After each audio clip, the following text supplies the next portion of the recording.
Assalamualaikum warahmatullahi wabarakatuh. Hari ini kita akan melanjutkan kuliah kita masuk materi populasi dan sampel.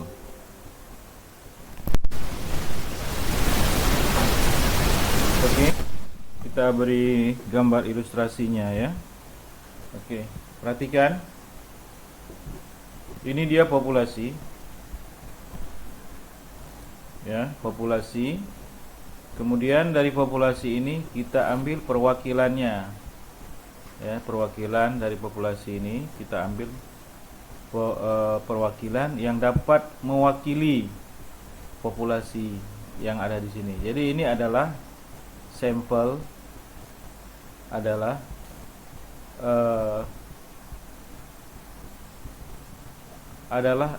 yang dapat mewakili. Ini adalah yang dapat mewakili jumlah populasi total populasi yang ada. Jadi kita ambil beberapa dari populasi yang ada itu sebagai sampel dan mereka dapat mewakili populasi ini. Oke. Populasi adalah wilayah generalisasi berupa subjek atau objek yang diteliti untuk dipelajari dan diambil kesimpulan, sedangkan sampel adalah sebagian dari populasi yang diteliti. Jadi populasi adalah wilayah generalisasi berupa subjek atau objek yang diteliti. Nah, jadi kita ingin meneliti populasi ini, ya kan? Tapi karena sesuatu hal, misalnya jumlah populasinya terlalu besar, waktu yang kita miliki terlalu sempit, kemudian dana yang kita miliki juga tidak banyak, dan alasan-alasan lainnya, sehingga kita tidak dapat melakukan penelitian langsung ke seluruh populasi ini. Maka kita bisa mengambil sampel dari populasi ini yang mewakili populasi ini. Ya. Jadi ini adalah sampelnya ya. Oke ya. Jadi populasi adalah wilayah generalisasi berupa subjek atau objek yang diteliti untuk dipelajari dan diambil kesimpulan. Sedangkan sampel adalah bagian dari populasi yang diteliti, sebagian dari populasi yang diteliti. Dengan kata lain, sampel merupakan sebagian atau bertindak sebagai perwakilan dari populasi, sehingga hasil penelitian yang berhasil diperoleh dari sampel dapat digeneralisasi pada populasi. Jadi nanti hasil penelitian itu yaitu mewakili populasi ini. Jadi karena keterbatasan yang saya bilang tadi, maka kita mengambil sampel beberapa orang yang dapat dikatakan mewakili populasi, kemudian kita lakukan penelitian kepada orang ini. Nah, hasil penelitian ini adalah hasil penelitian untuk total populasi. Ya. Oke ya, bisa ya.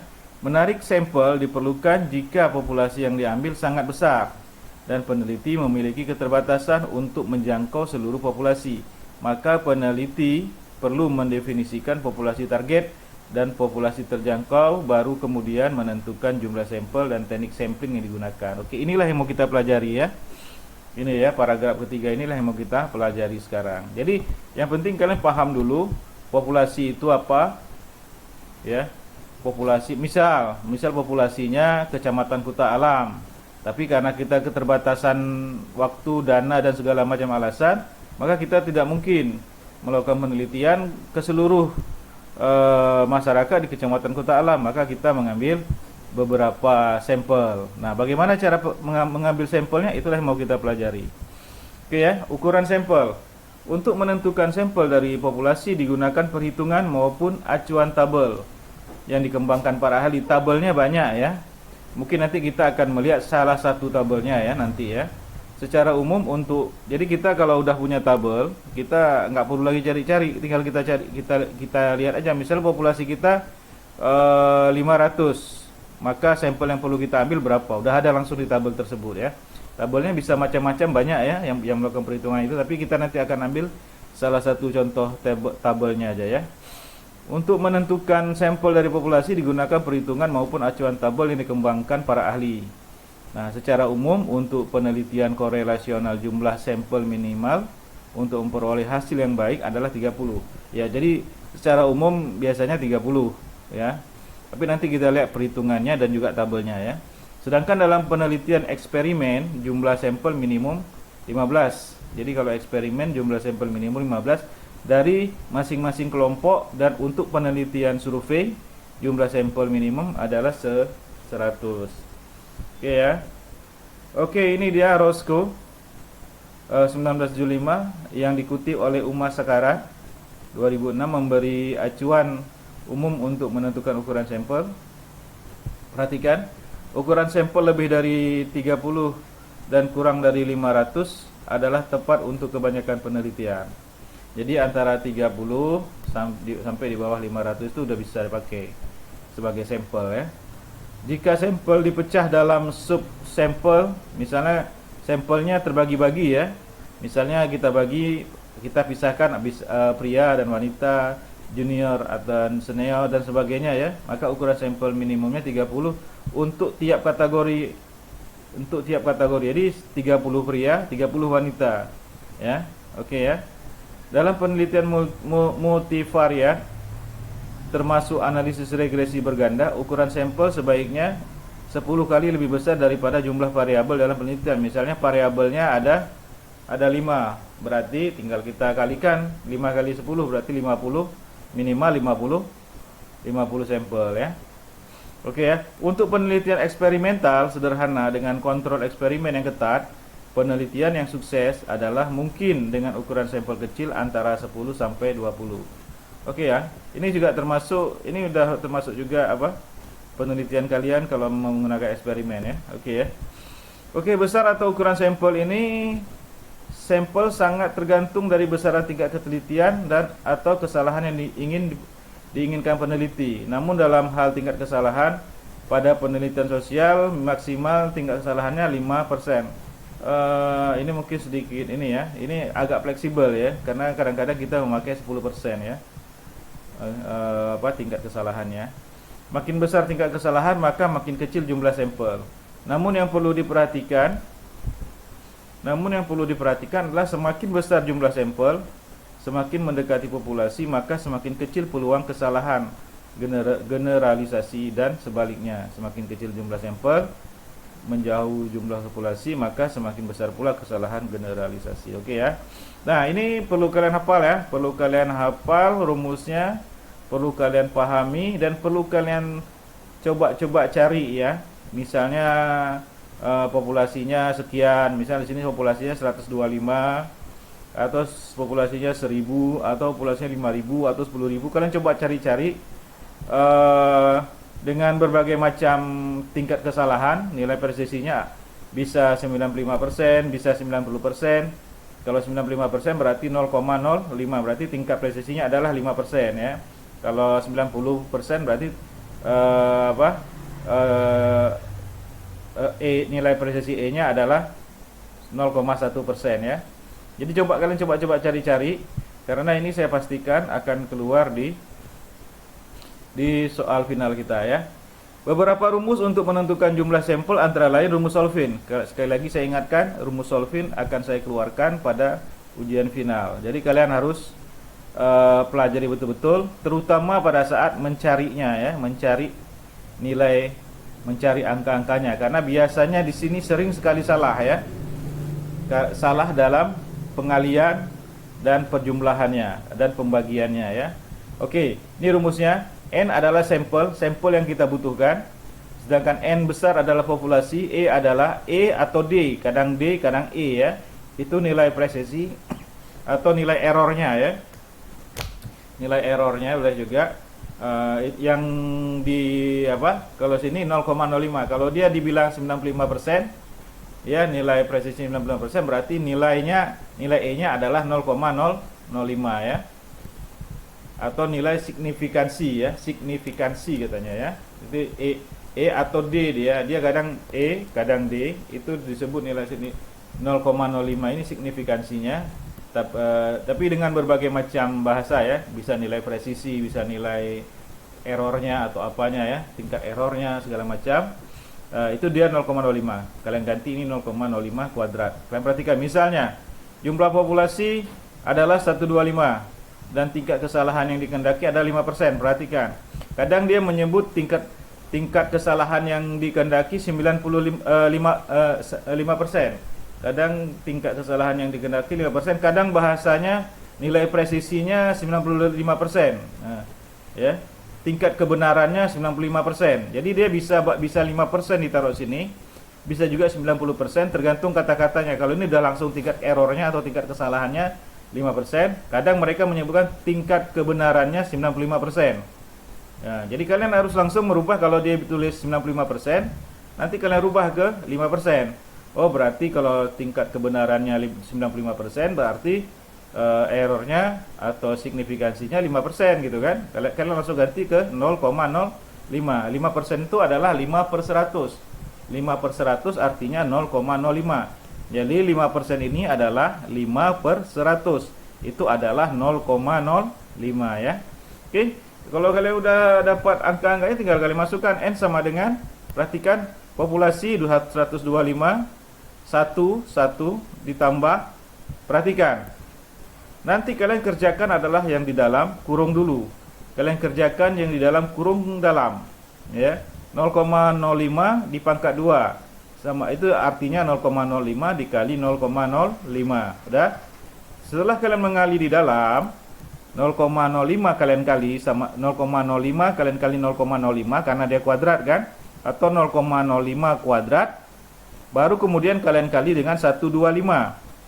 Setelah dapat hasil perkalian 125 dengan hasil yang di sini, maka baru kalian tambah dengan 1. Setelah kalian tambah dengan 1, baru nanti 259 dibagi yang di bawah ini. Yang atas dibagi yang bawah. Baru dapat hasilnya 95,24 nih ya.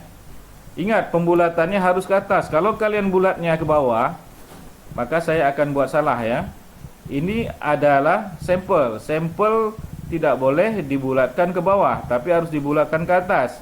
Karena 0,23 ini udah dianggap 1. Jadi dia 95,0,25. 9,95 tambah 0,25. Nggak mungkin ada manusia atau barang yang jumlahnya 0,25. Pasti dia digenapkan menjadi satu orang. Jadi dia atau satu benda, maka dia di 95,23 atau 24 ini dibulatkan menjadi 96. Jangan sampai kalian bulatkan ke bawah ya. Oke ya. Ini betul-betul kalian ini karena ini keluar ya. Oke, ini salah satu rumus lainnya yaitu formula Jacobson dalam Suharsimi Arikunto. Dia membuat rumus ini hampir hasilnya juga hampir sama ya. Kalau kalian cari ya. Oke ya. Nah, rumus berdasarkan proporsi atau tabel Isaac dan Mitchell. Jadi mereka punya rumus sendiri, ya kan? Kemudian mereka buat tabelnya. Jadi kita nggak perlu cari-cari lagi. Kalau kita punya data, misalnya kita punya populasi 500 misalnya, kita tinggal lihat aja tabelnya. Kalian lihat ini. Kalau populasinya 500 misalnya, ini dia. Berarti dengan signifikansinya, tingkat errornya 0,05, ya kan, atau 5%, maka hasilnya adalah 205 nih ya, ini 205. Tapi kalau dia minta 10%, ya.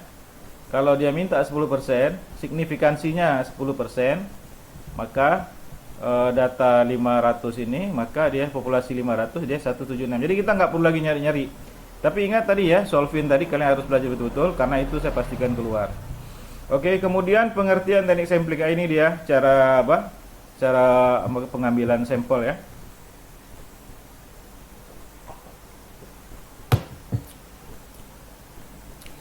Teknik sampling adalah merupakan teknik pengambilan sampel.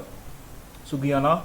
Jadi kita literatur yang kita pakai sebagian besar Sugiono ya. Hampir 90%, 80% ya lah. Kita menggunakan Sugiono referensi kita. Margono menyatakan bahwa yang dimaksud dengan teknik sampling adalah cara untuk menentukan sampel yang jumlahnya sesuai dengan ukuran sampel yang akan dijadikan sumber data sebenarnya, dengan memperhatikan sifat-sifat dan penyebaran populasi agar diperoleh sampel yang representatif. Yang dapat representatif artinya apa? Yang mendapat mewakili populasi. Jadi sampelnya nggak sembarang, ada aturannya. Jangan main ambil-ambil suka-suka kita. Nanti dia hasilnya tidak presisi ya, tidak sesuai dengan apa? Dengan yang ingin ya, dengan yang kita inginkan, sehingga nanti hasil penelitian kita tidak dapat dipertanggungjawabkan ya. Untuk menentukan sampel yang akan digunakan dalam penelitian terdapat berbagai teknik sampling yang digunakan. Oke. Ini di bukunya Sugiono ya, buku Sugiono. Dia dibagi secara skematis menurut Sugiono. Teknik sampling ditunjukkan pada gambar berikut ini. Oke. Di sini ada kesalahan sedikit ya. Di pembagian Sugiono banyak para ahli statistik maupun para ahli metode penelitian itu ada kesalahan sedikit di pembagian teknik sampling oleh Sugiono ini. Harusnya sampling sistematis nih, sampling sistematis ini itu tidak berada di non probability sampling, tapi dia masuk ke probability sampling ya. Harusnya yang ini, yang nomor 1 ini masuknya kemari ya. Oke ya. Kalian perhatikan teknik sampling, probability sampling. Teknik sampling ada dua, yaitu probability sampling yang memakai kemungkinan, probabilitas, dengan yang tidak memakai kemungkinan atau probabilitas ya. No probability, yang tidak memakai kemungkinan ya. Ini memakai kemungkinan, probability sampling. Oke. Yang pertama adalah simple random sampling ya. Yang kedua harusnya ini ya, sampling sistematis, itu masuk kemari harusnya. Sampling sistematis ya, harusnya ini dia, walaupun di buku Sugiono masuk ke non probability sampling, tapi dia menurut saya dan menurut sebagian ahli dia masuknya ke probability sampling. Kemudian baru nanti proportional certified random sampling, kemudian disproportionate certified random sampling, kemudian area atau cluster sampling, kemudian non probability sampling, yaitu ini tadi kita pindahkan kemari ya, jadi nggak kita baca lagi. Sampling kuota, sampling accidental, purpose sampling, sampling jenuh, snowball sampling ya. Oke, kita langsung aja. Dari gambar di atas terlihat bahwa teknik sampling pada dasarnya dapat dikelompokkan menjadi dua, yaitu probability sampling dan non probability sampling ya. Oke, tadi kita bagi. Oke, probability sampling menurut Sugiono menyatakan bahwa probability sampling adalah teknik sampling yang memberikan peluang sama bagi setiap unsur anggota populasi untuk dipilih menjadi anggota sampel. Teknik sampel ini meliputi, oke, kita mulai masuk simple random sampling. Nah, kalian perhatikan, saya akan mengambil satu soal mengenai ini ya. Saya akan ambil soalnya dari probability sampling. Jadi kalian harus benar-benar belajar mengenai probability sampling. Perhatikan, soal final kalian tadi udah saya bilang, satunya solving, itu soal cari-cari. Kemudian satu lagi ini teknik sampling ya, itu juga soal cari-cari ya. Ya, dan saya bantu kalian bahwa soalnya yang akan saya ambil adalah dari probability sampling. Jadi antara 1, 2, 3, 4, antara 3, 4 ini ya, yang probability sampling ini akan keluar sebagai soal di final ya. Oh ya, ini termasuk satu biji ya, sampling sistematis itu masuk kategori probability sampling. Jadi ada 5. Jadi 5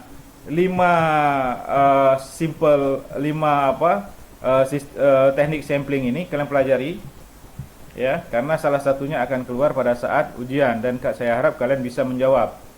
Oke ya. Oke. Ini dia. Sugiono nyatakan simpel sederhana karena mengambil sampel anggota populasi dilakukan secara acak tanpa memperhatikan strata dalam populasi. Jadi kalau ini biasanya dia sifatnya homogen ya.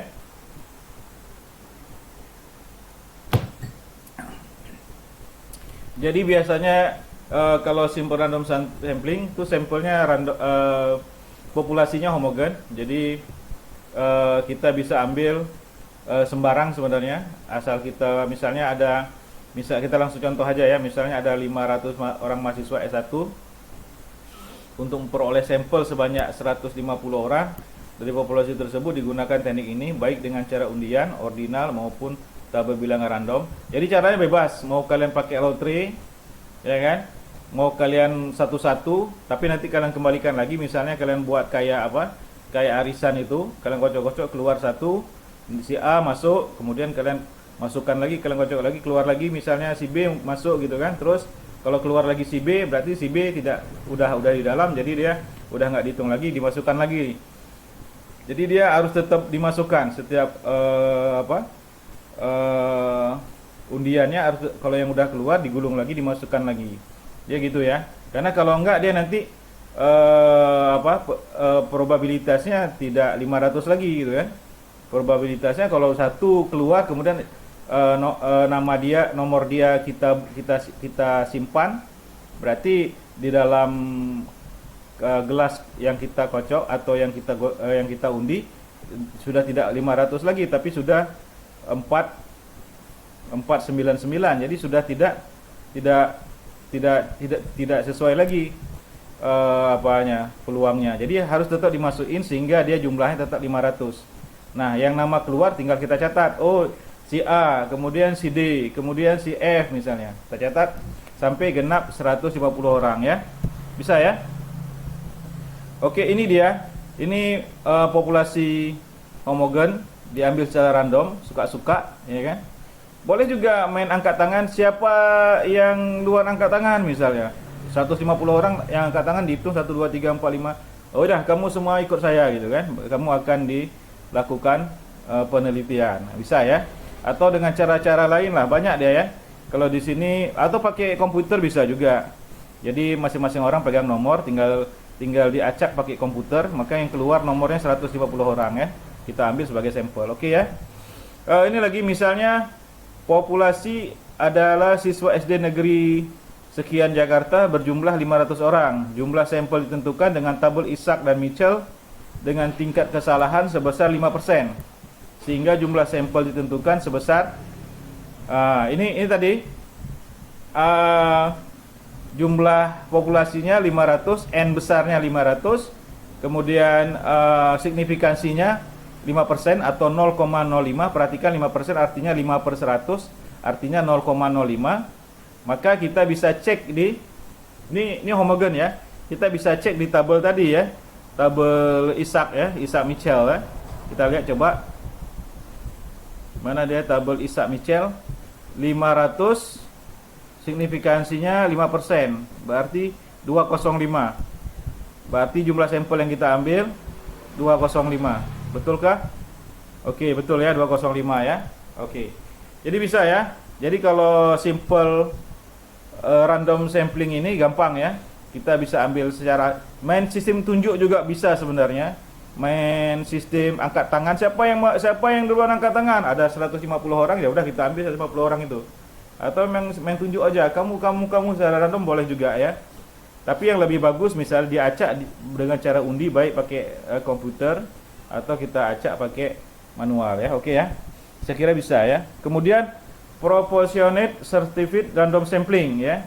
Margono menyatakan bahwa stratified random sampling biasa digunakan pada populasi yang punya susunan bertingkat, berlapis-lapis.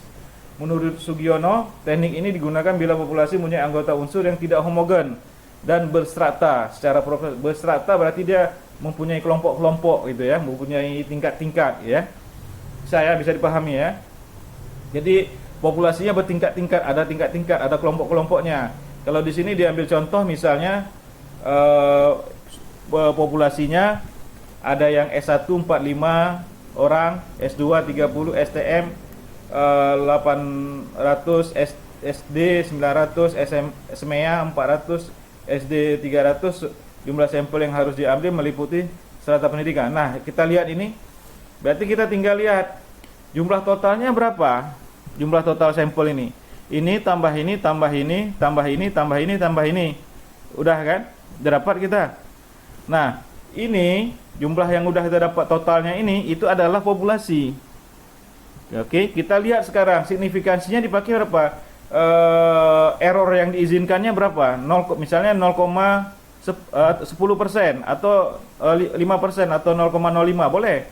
Berarti jumlahnya total berapa nih? 4575 ya. Ini dulu kita tambah ya. 300 tambah 700 1600 1600, 2400, 2400, berapa? 2475. 2475. Kita lihat di apa, di Ishak tadi, Michel Ishak Michel. Ada enggak dia? Sampai enggak 2000 berapa tadi? 2000. Berarti sekitar 307 orang sampel kita ambil, ya. Ini dia kan jumlah populasinya, ini N populasinya, sedangkan tadi signifikansi kita pakai 5%, berarti sekitar 2600 orang, berarti kita ambil sampel 307 orang. Oke. Nah, 307 orang ini baru kita presentasikan, ya. Kita presentasikan, kalian perhatikan baik-baik, ya, siapa tahu ini keluar. Kalian presentasikan 45 bagi 200, bagi total tadi dikali berapa tadi? 307. Itulah dia mewakili S1. Ya, kita ambil contoh lain, ya. Oke, ini dia. Kalian perhatikan. Misal populasi adalah karyawan PT XYZ berjumlah 125 orang, ya. Berarti kan signifikansinya 5%. Oke. Maka jumlah sampelnya udah kita cari tadi 96 orang, ya kan? Populasi terbagi dalam 3 bagian, yaitu marketing 15 orang, ya kan? Kemudian produksi 75 orang, kemudian penjualan 35 orang. Udah ada 125, ya kan? Kita masukkan ke rumus Solvin aja tadi kan, rumus Solvin udah kita masukkan tadi kan, di atas tadi. Kalian udah cari mana tadi? Rumus Solvin. Ini dia kan, udah dapat, ya, dapat 95,23, berarti 96 orang. Oke. Pakai rumus Solvin kita, tidak usah pakai tabel. Oke. Nah ini. Nah, udah dapat kita 96 orang. Sekarang kita cari masing-masing kelompok ini berapa, diwakili oleh berapa orang. Marketing. Berarti marketing 15 dibagi total populasi, yaitu 125 dikali 96 ya. Bukan 95 nih, ya, 96 ya. Ini 96 ya. Maka dapatnya adalah 12. Perhatikan, ya. Kemudian 75 dibagi total populasi dikali 96. Hasilnya adalah 57. Kemudian yang paling terakhir penjualan 35 dibagi 125 dikali 95. Bisa, ya? Bisa kalian cari ini, ya. Jangan kalian lihat aja. Ini kalian cari pakai kalkulator. Betul nggak hasilnya segini? Sekitar segini, ya. Hasilnya sekitar segini, mungkin koma-koma, ya. Nanti kalian bulatkan ke atas semua, ya. Oke, kalau memang hasilnya segini, tinggal kalian tambah sampelnya. Ada berapa sampel dia? Oke. Ya, dia nanti akan jumlah sampelnya akan sekitar di atas 96 atau di atasnya, bisa 97, bisa 98. Pokoknya dia di atas 96, minimal 96 sampelnya. Jadi sampel itu tidak boleh di bawahnya, ya. Saya ingatkan lagi. Misalnya nanti 11,4 kalian buat 11, nggak boleh, ya. Atau 26,6 kalian buat 26, nggak boleh. Dia harus dibulatkan ke atas. Karena semakin besar jumlah sampel berarti semakin bagus dia. Jadi nggak boleh kalian bulatkan ke bawah. Takutnya akan mengurangi kualitas sampelnya, ya. Oke, ya. Atau ketercukupan sampelnya. Jadi ini dia minimal nanti dia 96, bisa 97, bisa 98, ya. Bisa, ya. Saya kira bisa. Yang soal ini betul-betul kalian pelajari, ya. Saya ingatkan, yang soal ini betul-betul kalian pelajari. Jadi ini 15 bagi 125, buka kurung 15 bagi 125, tutup kurung dikali 95, ya. Bisa, ya? Bisa paham, ya? Saya ulangi sekali lagi. 15 per 125, buka kurung, maaf, ya. Buka kurung 15 per 125, tutup kurung dikali 95. Ya, hasilnya ini. Jangan nanti kalian kali bawah dulu, nanti salah, ya. Kalian coba-coba di rumah. Oke, ya.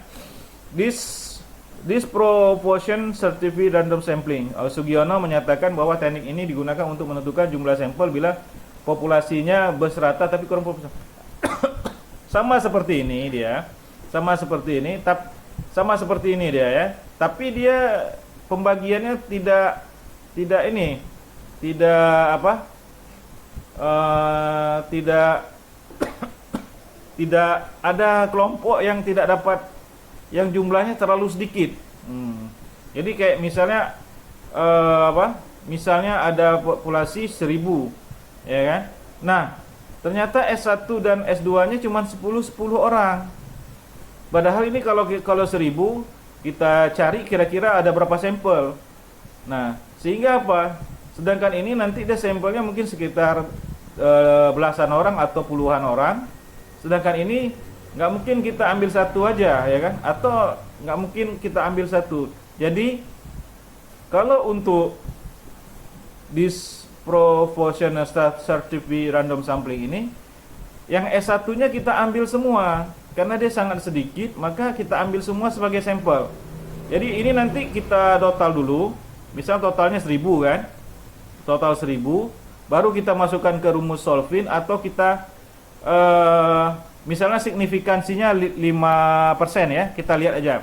1000 signifikansinya 5%. Kita lihat ke tabel aja pakai Mitchell ya. Pakai apa? Oke, ini dia pakai Isaac Mitchell ya. Berapa tadi? Oh, saya 1000 ya. 1000 ya. Berarti dia kita akan ambil 258 ini ya, signifikansi 5% kan? Kita akan ambil 1258 sampel. Ya, kita akan ambil 258 sampel. Kita akan ambil 258 sampel. Nah, udah. Kita kalikan nanti kan. 100 bagi 1000 dikali 258 sama dengan berapa? Itulah dia yang mewakili SMP. Kemudian 700 dibagi 1000 dikali 258. Nah, itulah yang mewakili SMA. Udah, sekarang ya D3. 180 dibagi 1000 dikali 258 tadi ya. 285 apa 258 ya. Nah, itulah dia mewakili D3. Tapi kalau ini terlalu sedikit, jadi ini tidak kita hitung lagi. Ini kita langsung kita masukkan sebagai sampel. Jadi S1 jadi berapa? SMP misalnya 20 orang, SMA misalnya 25 orang, D3 misalnya 21 orang.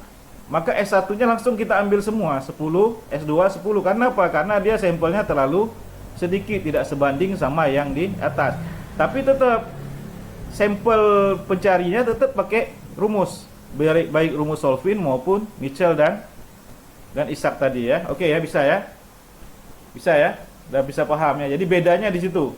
Kalau yang proporsional dia semuanya bisa dijadikan sampel, kita cari sampel, maksudnya semuanya bisa kita hitung-hitungan.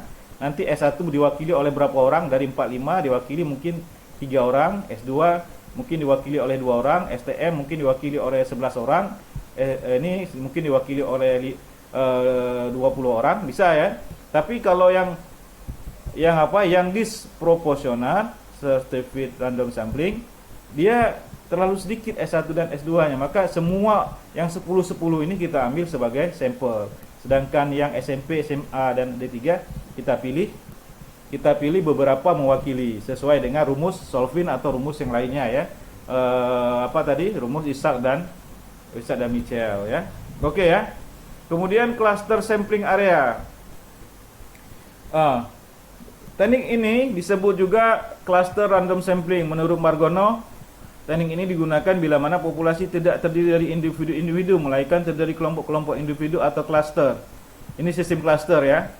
Teknik sampling daerah digunakan untuk menentukan sampel bila objek yang akan diteliti atau sumber data sangat luas, misalnya penduduk dari suatu negara, provinsi atau kabupaten. Nah, ini untuk data yang sangat luas ya, kayak provinsi biasanya ya, atau kabupaten atau negara ya. Atau kawasan gitu ya. Untuk menentukan penduduk mana yang akan dijadikan sumber data, maka pengambilan sampel berdasarkan populasi yang telah ditetapkan. Oke, kita lihat contoh aja ya. Ini aja ya. Kita lihat contoh. Oke, ini aja Sugiono ya, Sugiono memberi contoh di Indonesia terdapat 27 provinsi. Dan sampelnya akan menggunakan 10 provinsi. Nah, kalian lihat. Ya, misalnya begini ya. Oke. Maka pengambilan 10 provinsi itu dilakukan secara random. Nah, secara random, tetapi perlu diingat karena provinsi-provinsi di Indonesia berstrata, maka pengambilan sampelnya perlu menggunakan certificate random sampling. Nah, kenapa? Karena beda-beda kan. Ada yang penduduknya padat kayak Jawa, ya kan? Pulau-pulau provinsi-provinsi di Jawa padat, DKI, Jawa Barat, Jawa Timur, Jawa Tengah, Banten itu padat, Bali. Nah, tapi pulau-pulau kayak di Sulawesi, di Kalimantan itu penduduknya jarang-jarang. Jadi harus tetap menggunakan setratif random sampling ya. Jadi tetap harus dibagi-bagi lagi. Misalnya begini. Nah, ini ya. Ini misalnya Indonesia ya kan. Nah, kita mau ambil ya kan. Nah, jadi nggak bisa kita ambil sembarangan. Jadi kita ambil misalnya Pulau Kalimantan diwakili oleh Kalimantan Selatan dengan Kalimantan apa, ya kan? Pulau Jawa diwakili oleh Jawa Tengah dan Jawa Barat misalnya. Kemudian Sumatera diwakili oleh Aceh dan Sumatera Utara misalnya. Udah dapat semua, baru nanti diambil dengan random. Baru nanti dilakukan tahap kedua sampling, baru dilakukan sampling di sini ya. Baru dilakukan penelitiannya di sini. Jadi nanti ini udah mewakili seluruh negara Indonesia gitu kan. Tapi nggak mungkin karena kita akan mengambil 10 provinsi aja. Maka Jawa diwakili misalnya Jawa Tengah dan Jawa Barat ya kan. Sumatera diwakili oleh Aceh dan Sumatera Utara misalnya, atau Kalimantan diwakili Kalimantan Selatan dan Kalimantan Timur, dan Sulawesi demikian juga diwakili oleh, sehingga nanti total ada 10 provinsi yang kita lakukan penelitian. Nah, inilah dia hasil penelitiannya. Inilah sampelnya. Bisa ya? Bisa dipahami ya? Kalian pelajari betul-betul ya, karena waktu kita sangat terbatas. Oke, ini udah ada contohnya, tinggal kalian lihat aja contohnya, kalian baca, kalian di sini. Kan bisa kalian push kan, videonya bisa kalian push, oke ya. Bisa kalian push untuk kalian baca dulu, oke.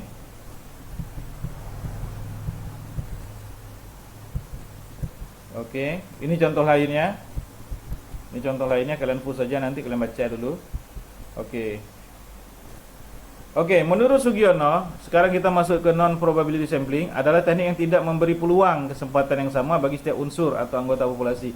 Kalau tadi probability sampling itu memberi kesempatan yang sama kepada semuanya, sedangkan kalau non probability sampling berarti tidak memberi kesempatan ya. Oke, ini tadi sampling sistematis harusnya masuk ke probability sampling tadi ya, tapi nggak apa-apa di sini. Misalnya anggota populasi terdiri dari 100 orang. Dari semua anggota itu diberi nomor urut 1 sampai 100 ya. Pengambilan sampel dapat dilakukan dengan nomor ganjil saja, oke.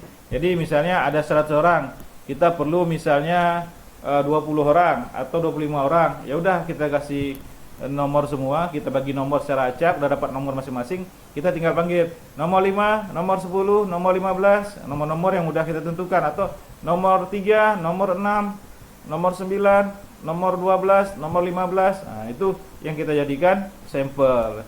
Oke ya, bisa ya? Oke. Nggak usah saya baca lagi ya. Kalian baca sendiri. Oke, saya agak ini. Nanti kalian tinggal push saja. Oke, sekarang sampling kuota. Menurut Sugiono menyatakan bahwa sampling kuota adalah teknik untuk menentukan sampel dari populasi yang punya ciri-ciri tertentu sampai jumlah kuota yang diinginkan. Menurut Margono, dalam teknik ini jumlah populasi tidak diperhitungkan, akan tetapi diklasifikasikan dalam beberapa kelompok. Sampel diambil dengan memberikan jatah atau quorum tertentu terhadap kelompok. Pengumpulan data dilakukan langsung pada unit sampling. Setelah jatah terpenuhi, pengumpulan data dihentikan.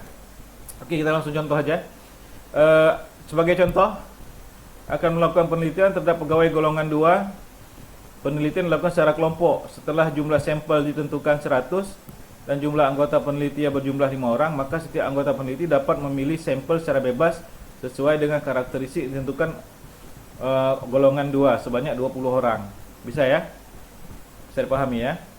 Ini contoh lain, misalnya akan melakukan penelitian tentang persepsi siswa terhadap kemampuan mengajar guru.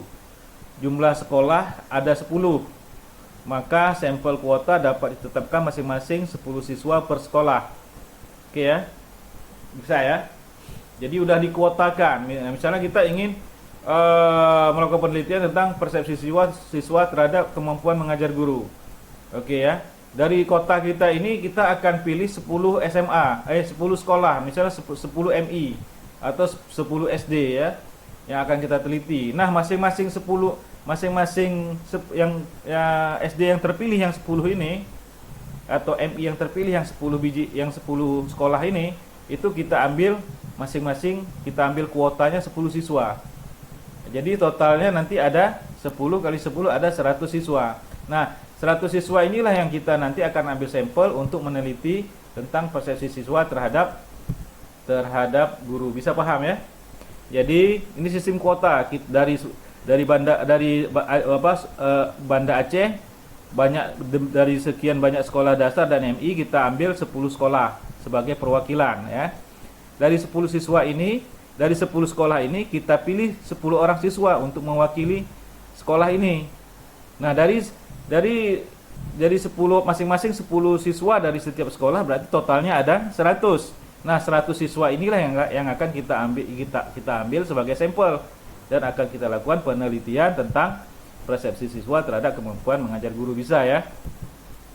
Kemudian sampling aksidental ya. Sampling aksidental ini kita melakukan langsung ya. Misalnya kita mau mengetahui bagaimana pendapat penonton bola terhadap aksi kekerasan sepak bola. Nah, kita langsung nunggu aksi kekerasan di sepak bola. Kita langsung menunggu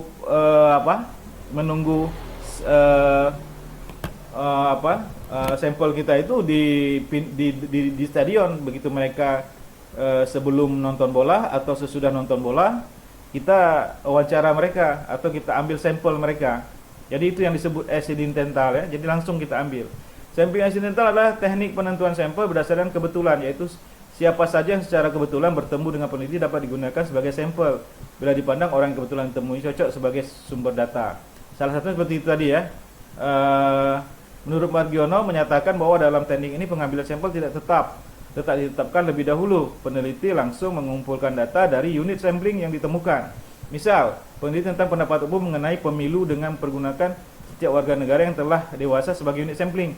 Peneliti mengumpulkan data langsung dari setiap orang yang dijumpai sampai jumlah yang diharapkan penuh. Kalau ini mungkin karena agak masih gampang.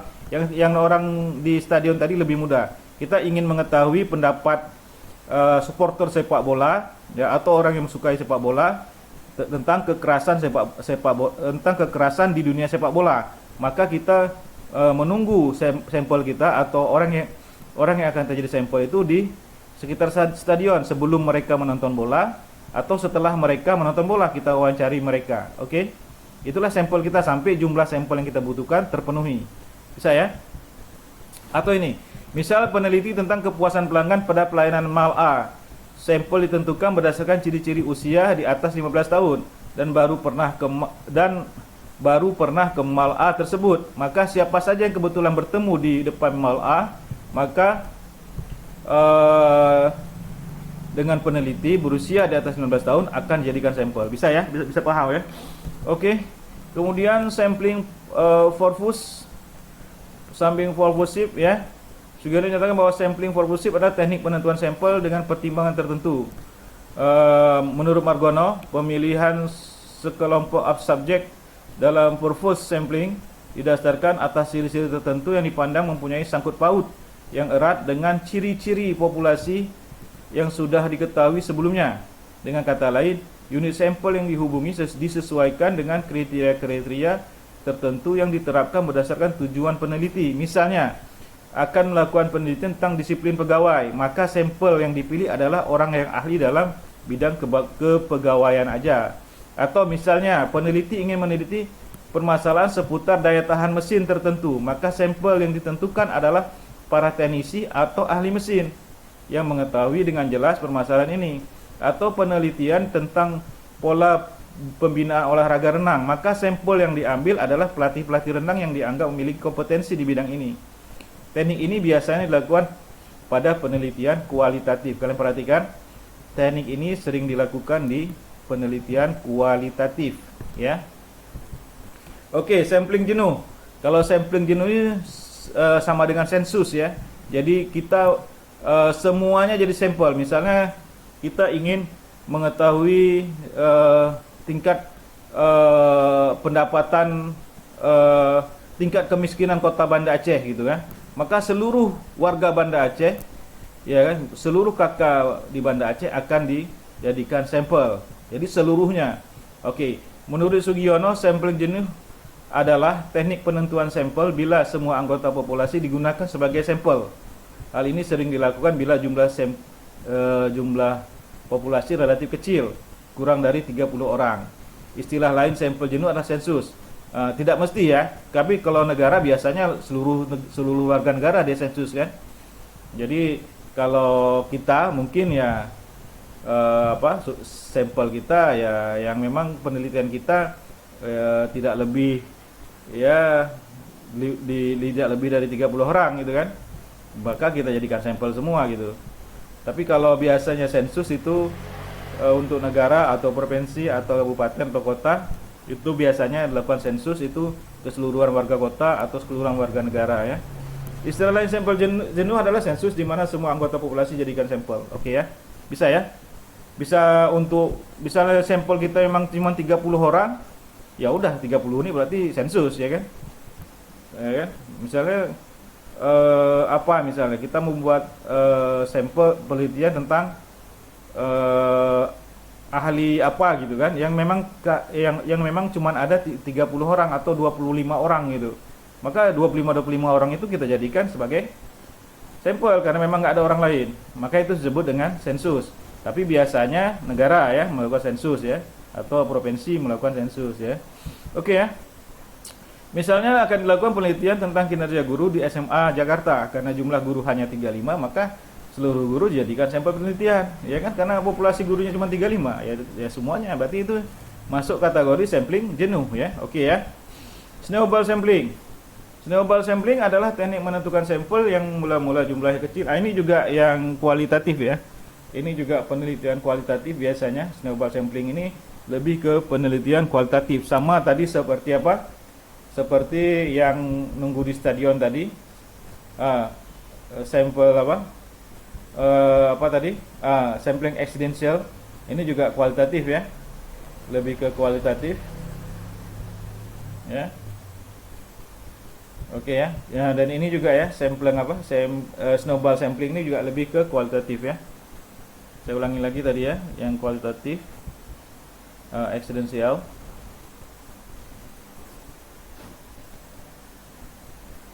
Oke. Oke ya.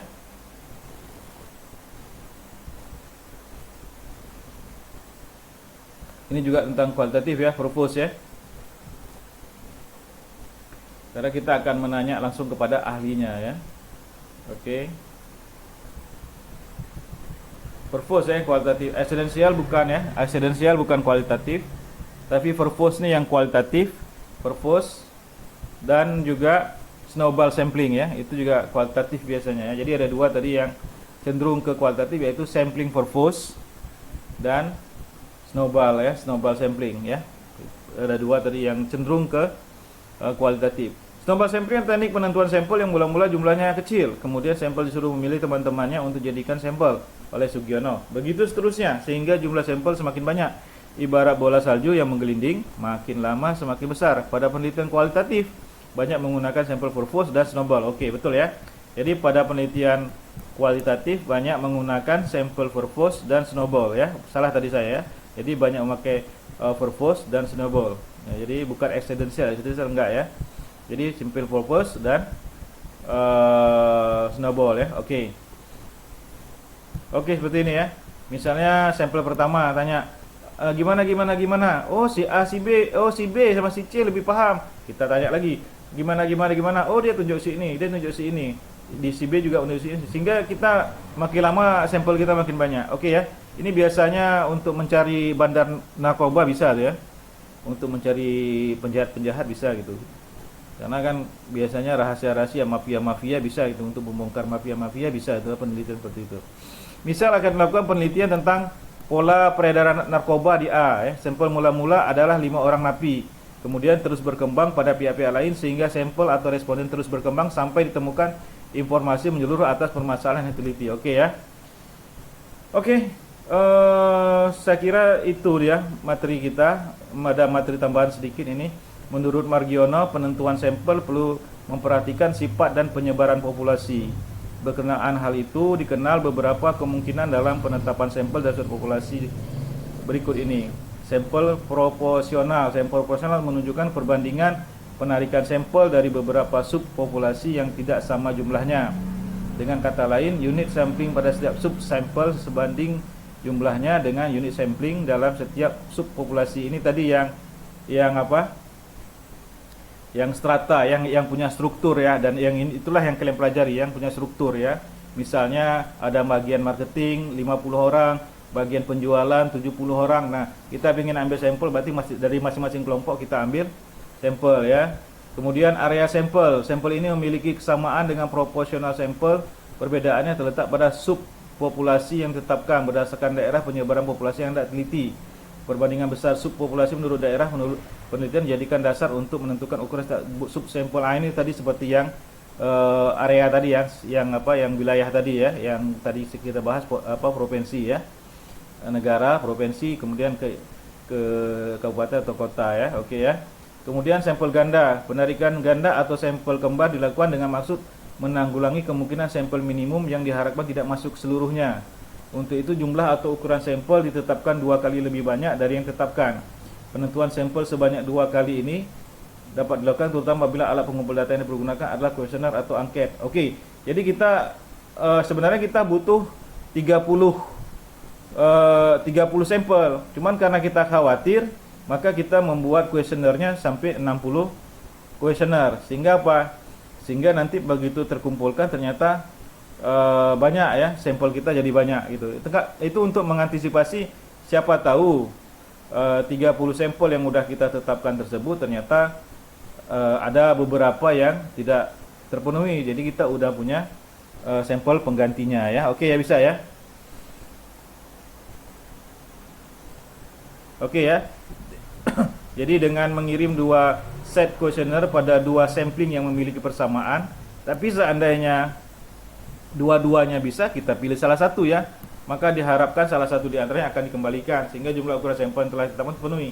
Jadi kalau seandainya dua-dua menjawab sampel kita pilih salah satu ya, jangan kita dua-duanya karena dia akan mewakili sub ya. Oke ya. Kemudian sampel majemuk ya. Sampel majemuk ini merupakan perluasan dari sampel ganda. Pengambilan sampel dilakukan lebih dari 2 kali lipat, tapi memiliki kesamaan dengan unit sampling pertama. Dengan sampel multiple ini, kemungkinan masuknya data sebanyak jumlah sampel yang telah ditetapkan tidak dilakukan lagi. Jadi kita misalnya sampai 3 dengan sampel yang karakternya sama, kita buat 3, kita kirim kuesioner 3 misalnya, 3 orang dengan karakter yang sama. Padahal kita butuhnya 1 aja. Cuman karena kita khawatir, kita kirim 3. 3-3-nya mungkin 1 tidak membalas kuesioner kita, atau 2 tidak membalas kuesioner, paling tidak ada 1 yang membalas. Atau kalau 3 yang membalas kuesioner kita atau mengembalikan kuesioner kita pilih salah satunya sebagai sampel kita. Bisa ya? Oke. Penarikan sampel majemuk ini hanya dapat dilakukan apabila jumlah populasi cukup besar ya. Kalau jumlah populasinya nggak banyak, agak susah juga. Oke. Margiono menyatakan bahwa dalam setiap penelitian, populasi yang dipilih erat hubungannya dengan masalah yang ingin dipelajari. Dalam penelitian fertilasi misalnya, suatu sampel biasanya dipilih dari populasi wanita subur antara 15 sampai 49 tahun yang pernah menikah. Dalam penelitian tenaga kerja dipilih populasi penduduk usia kerja. Dalam penelitian transmigrasi, para transmigran yang menjadi populasi sasaran. Dan dalam penelitian memakai alat kontrasepsi, para aseptor yang menjadi sasaran penelitian. Oke, jadi penelitiannya harus populasinya harus tepat ya. Kita ingin meneliti apa? Meneliti tentang tenaga kerja, angkatan tenaga kerja, maka kita akan milih populasi yang masuk ke dalam usia kerja gitu ya. Oke ya, bisa ya. Oke, ini yang terakhir, unsur-unsur yang diambil sebagai sampel disebut unsur sampling. Unsur-unsur sampling diambil dengan menggunakan kerangka sampling atau sampling frame. Kerangka sampling ialah daftar dari semua unsur sampling dalam populasi sampling. Kerangka sampling dapat berupa daftar mengenai jumlah penduduk, jumlah bangunan, mungkin pula sebuah peta yang unit-unitnya tergambar secara jelas. Sebuah kerangka sampling yang baik menurut Margono harus memenuhi syarat sebagai berikut. Harus meliputi seluruh unsur sampel. Jadi dia mewakili, misalnya ada mewakili petani, ada mewakili nelayan, ada mewakili pegawai negeri, ya kan? Jadi ada yang mewakili semua. Tidak ada unsur sampel yang dihitung dua kali. Nah, walaupun kita kayak tadi kita kirim sampel ke orang yang karakternya sama, nah apabila dua-duanya mengembalikan atau tiga-tiga yang mengembalikan, nah, tapi karakter sama, maka kita ambil satu saja. Jadi tidak boleh ada sampel yang dua, ya. Tidak ada unsur sampel dihitung dua kali. Jadi yang kita ambil salah satunya. Oke. Harus up to date, harus yang terbaru, ya. Batas-batas harus jelas, misalnya batas wilayah, rumah tangga, siapa-siapa menjadi anggota rumah tangga, dan harus dapat dilacak di lapangan. Jadi hendaknya tidak terdapat beberapa desa dengan nama yang sama. Oke ya. Oke, saya kira itu aja kuliah kita hari ini. Kalau ada yang kurang jelas, boleh kalian tanyakan ke saya. Saya ingatkan lagi, di materi ini ada dua soal yang keluar, yaitu solving dan probability sampling, ya. Jadi kalian pelajari yang probability sampling. Oke. Seperti tadi sudah saya kasih tahu, probability sampling ada 5, tipe random, proporsional, disproportional, dan area, dan juga sampling sistematis. Jadi kalian perhatikan penekanan saya tadi, karena salah satunya akan keluar di ujian final. Oke. Kalau ada yang kurang jelas, bisa kalian tanyakan ke saya. Nanti akan saya jawab lewat WA. Kalau memang perlu jawaban lebih detail, akan saya buat video tersendiri. Baiklah, kita tutup aja kuliah kita hari ini. Assalamualaikum warahmatullahi wabarakatuh.